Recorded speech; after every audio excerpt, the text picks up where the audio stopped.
Saat saya menulis risalah singkat ini, Kemendikbud menunjukkan kebodohannya yang serampangan mengeluarkan program organisasi penggerak PUP, Kementerian Pendidikan dan Kebudayaan. Dari 156 yayasan yang dicatat oleh Kemendikbud, ada 2 yang mengagetkan, yaitu Yayasan Sampurna dan Yayasan Tanoto. Masyarakat pendidikan marah besar pada daftar program organisasi penggerak itu. Namun kenyataan ini membuktikan memang sudah tidak ada lagi bidang kehidupan nasional yang tidak diintervensi, didominasi, dan dieksploitasi oleh unsur-unsur MTC.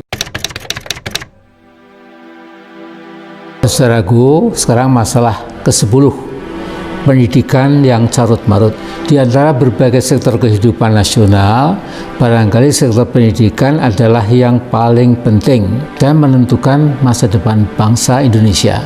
Sampai ada yang menyatakan pendidikan itu sejatinya senjata yang diam, silent weapon, yang punya tenaga untuk mengangkat derajat bangsa Indonesia ke jajaran yang terhormat di kalangan bangsa-bangsa modern sekarang ini.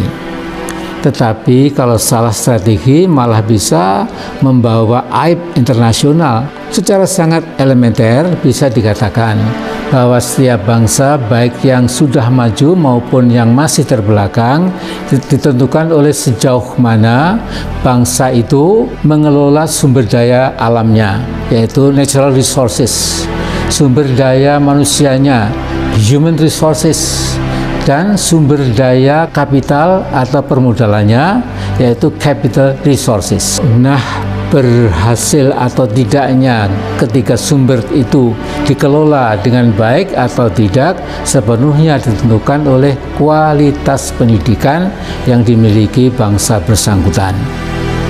Di Indonesia, sumber daya alam baik yang terbarukan, renewable, maupun yang tidak terbarukan, non-renewable, ditentukan sekali lagi oleh mutu pendidikan nasional Indonesia. Dalam kaitan inilah kita menyaksikan dengan prihatin dan segenap concern kita bahwa telah terjadi penurunan kualitas pendidikan kita dari waktu ke waktu.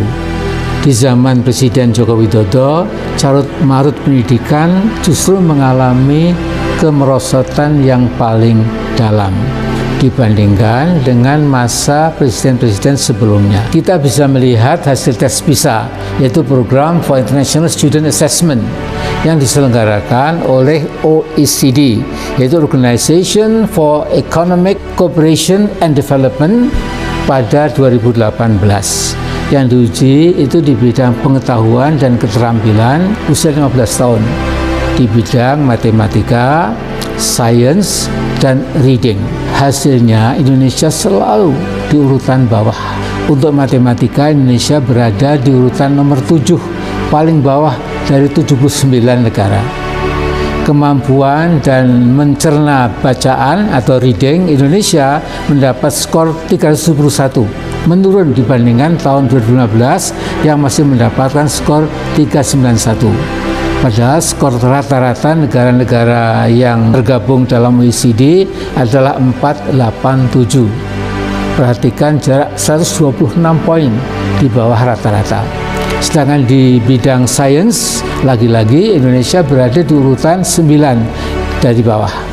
Artinya kita berada jauh di bawah pencapaian Malaysia, Vietnam, Brunei Darussalam, Thailand, apalagi Singapura. Bahkan menurut penelitian JPPI, Jurnal Penelitian Pendidikan Indonesia, dari berbagai indikator dalam survei yang mencakup pengelolaan pendidikan, keterjangkauan, aksesibilitas, akseptabilitas, dan adaptabilitas, Indonesia hanya memperoleh skor 77%, sama dengan Honduras dan Nigeria, dan di bawah Filipina yang 81% dan Ethiopia 79%.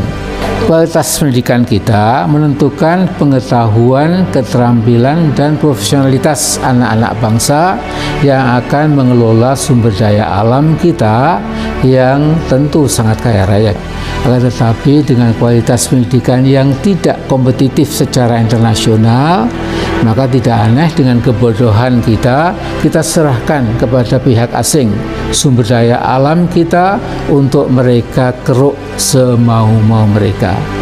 Seperti yang terjadi di berbagai kontrak karya, kita sudah puas dengan pajak yang mereka hitung sendiri dan fee yang sangat rendah yang tidak masuk akal. Nah, otomatis dengan rendahnya kualitas pendidikan kita, maka rendah pula sumber daya manusia kita. Kita jadi penonton yang setia dan bengong tatkala kekayaan alam kita, minyak kita, minerba kita, hasil hutan dan laut kita diangkut keluar secara semena-mena. Demikian pula dengan kualitas pendidikan kita, apalagi pendidikan tersier, ditambah dengan mentalitas inlander, dari machinery sampai technical managerial know-how kita masih tergantung, ya, maka semuanya diborong oleh pihak asing.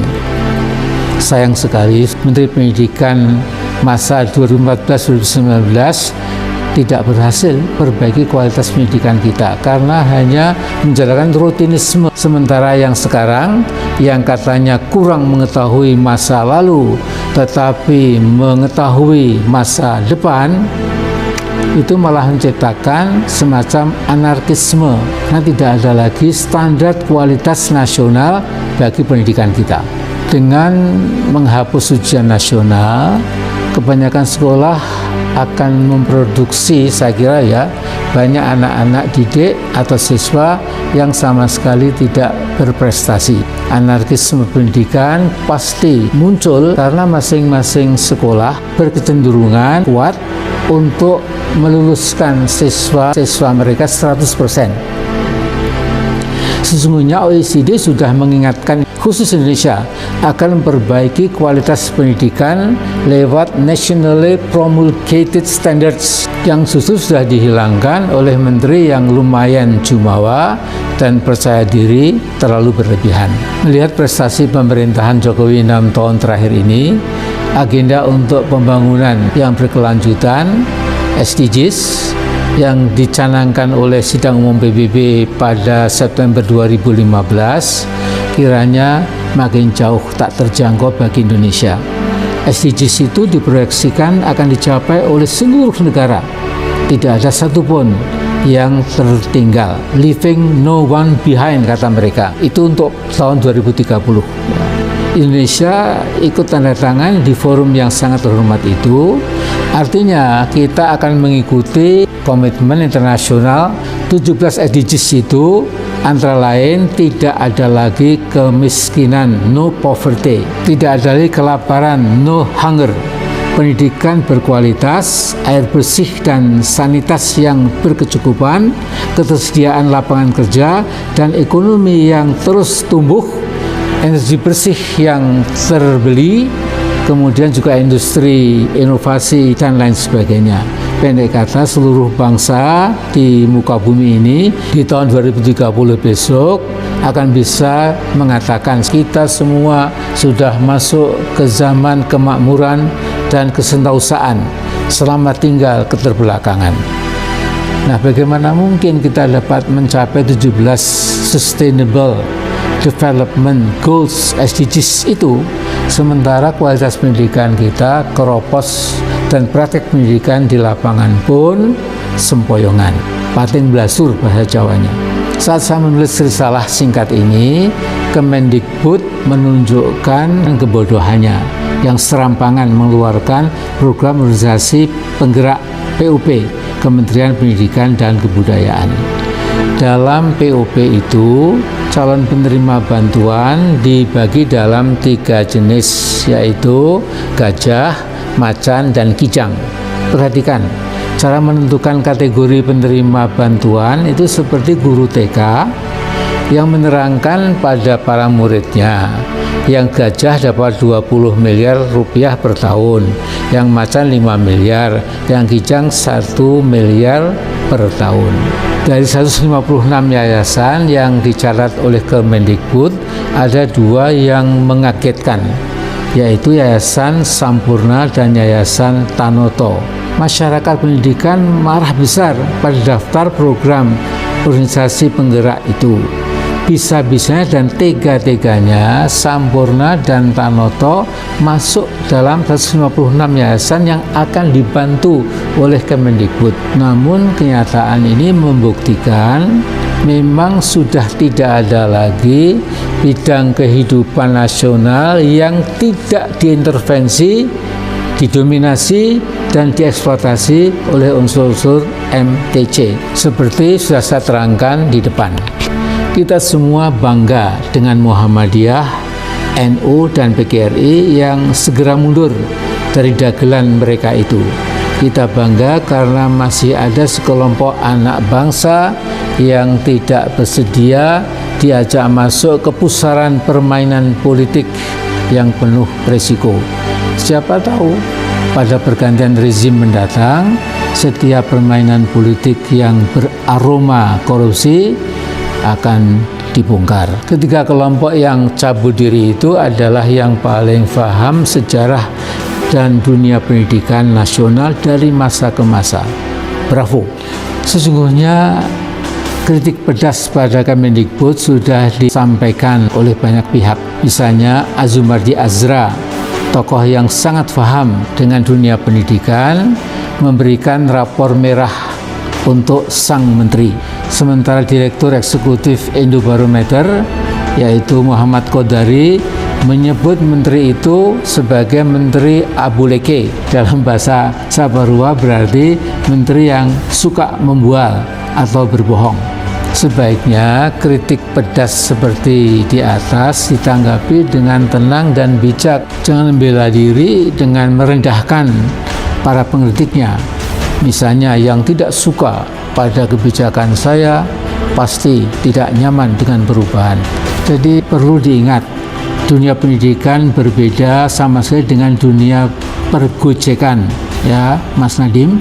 Sesungguhnya Undang-Undang Dasar 1945 dalam bab 12 pendidikan dan kebudayaan telah menetapkan dengan jelas dalam pasal 31 ayat 2 dan ayat 3 bahwa ayat 2, pemerintah mengusahakan dan menyelenggarakan satu sistem pendidikan dan pengajaran secara nasional dengan mengedepankan budi pekerti dan karakter bangsa dalam rangka mencerdaskan kehidupan bangsa sesuai dengan nilai-nilai Pancasila yang diatur dengan undang-undang.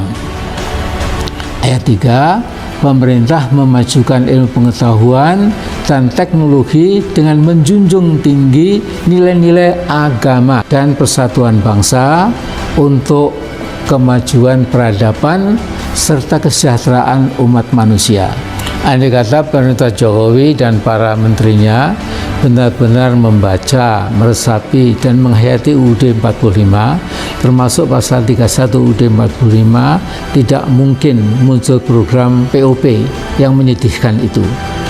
Jangan-jangan program buruk itu hanyalah sebuah gunung es yang mengindikasikan Pancasila memang sudah seharusnya diganti dengan gotong royong, sementara agama dianggap sudah kuno dan ketinggalan zaman.